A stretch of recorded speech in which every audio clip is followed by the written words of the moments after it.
Churches are where we are in community, where we can get the spiritual support system to face down our fears and give us the courage to care. We can help each other find a way to a greener future.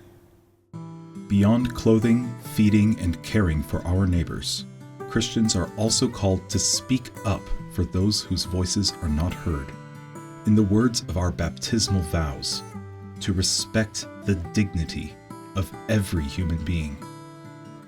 Episcopalians from the Diocese of Los Angeles have heeded this call, walking on picket lines for overworked, underpaid hotel workers, supporting the work of interfaith justice organizations such as CLUE, demonstrating against gun violence, advocating for immigrants and refugees, providing homes for the unhoused, working for prison and police reform, and speaking out about climate change and the need to protect this fragile earth, our island home. Among those calling for a broad, sustained movement to combat climate change is Dr. Lucy Jones, seismologist and climate activist. Known in California and worldwide as a wise and calming presence after earthquakes rattle the state, Dr. Jones, who is senior warden at St. James Episcopal Church in South Pasadena, has turned much of her effort in recent years toward building community resilience in the face of climate-fueled natural disasters. She raised her prophetic voice at last year's Diocesan Convention. You've probably noticed that the rate of disasters is increasing. In some year, we will have a wildfire in the San Gabriel Mountains that jumps into the urban environment, just like what happened in Maui this year. I have been working with the diocese to create a program whereby parishes will be better prepared to help their own members and make connections to help other parishes when they suffer. The future of humanity is literally at stake. We need to resist the temptation of our evolved flesh to not think about the problem. Mary Nichols, a member of St. James Church in Los Angeles, is an attorney, climate activist, and former chair of the California Air Resources Board. Upon her return from the 26th United Nations Climate Change Conference, or COP26, held in Glasgow, Scotland, she gave the Margaret Parker Lecture at Diocesan Convention 2021. I had to keep looking for solutions and to convince other people that change is less painful than the alternative. And this is the task that most of the leaders of the nations, including those that were gathered in Glasgow, are failing at. And it's where we, the people, and we as Christians come in. Nichols' lecture was the launchpad for the Bishop's Commission on Climate Change, chaired by Canon to the Ordinary, the Reverend Canon Melissa McCarthy.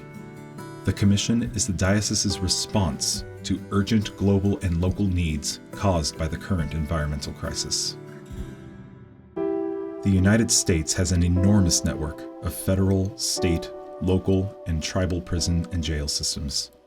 Together, they hold more than 1.9 million people at a system-wide cost of at least $182 billion each year. Men of color and young men are incarcerated at a rate far higher than their percentage of the U.S. population. This is a matter, first of all, of basic human decency. If you talk to jail chaplains and prison chaplains, they'll give you chapter and verse about the appalling conditions we've created behind bars because we have a system rooted in vengeance instead of rehabilitation and resurrection. But Anglicans are about both and solutions. We can support sending criminals to jail who need to be there without losing sight of the way prejudice and the iron laws of socioeconomics lay disproportionate burdens on the shoulders, especially of young men of color and especially those of African descent. It exacerbates the indecency when we beat the scales of justice into a sword of vengeance. Prisons and who gets sent to prison are difficult and controversial topics, as was demonstrated at this year's General Convention held in Louisville, Kentucky, where only one resolution on prison and police reform was considered. Although the resolution was amended to emphasize reform rather than abolition of prisons and police, and was adopted by the House of Deputies, it failed in the House of Bishops. but the effort to support prison and police reform continues. The Church's role in advocacy is one of solidarity. Our communities already include incarcerated people, and Jesus himself identifies himself with those in prison. As we look for ways to change our system, to send fewer people to prison and get more people out of prison, we're driven by a commitment to compassionate support for all incarcerated people, to access what they need to meet their basic needs and dignity, to heal, and to practice real restorative accountability. About 6 years ago in the Diocese of LA, which has about 133 churches of various kinds in 6 counties in Southern California and the Central Coast.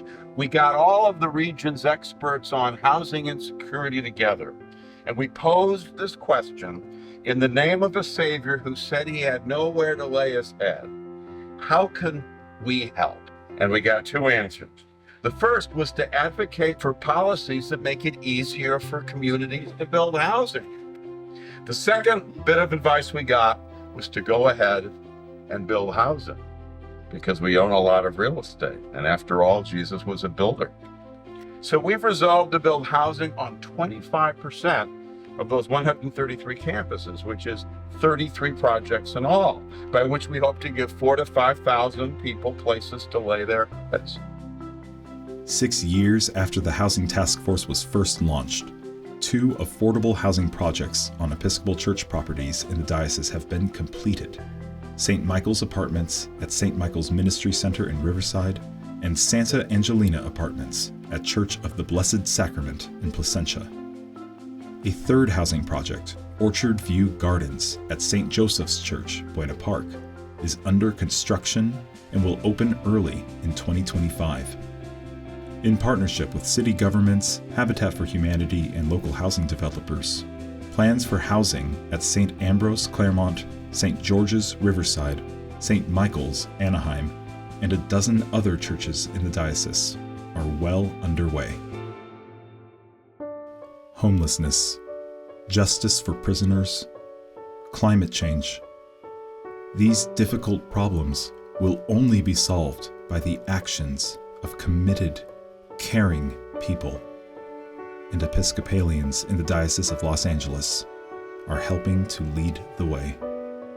I think we need to keep talking with each other about our concerns and learning about the specifics of what could be done, because I think if we can find the energy and the courage in ourselves to begin these conversations, I think we will find new ways to succeed in this monumental but absolutely essential task of stewardship.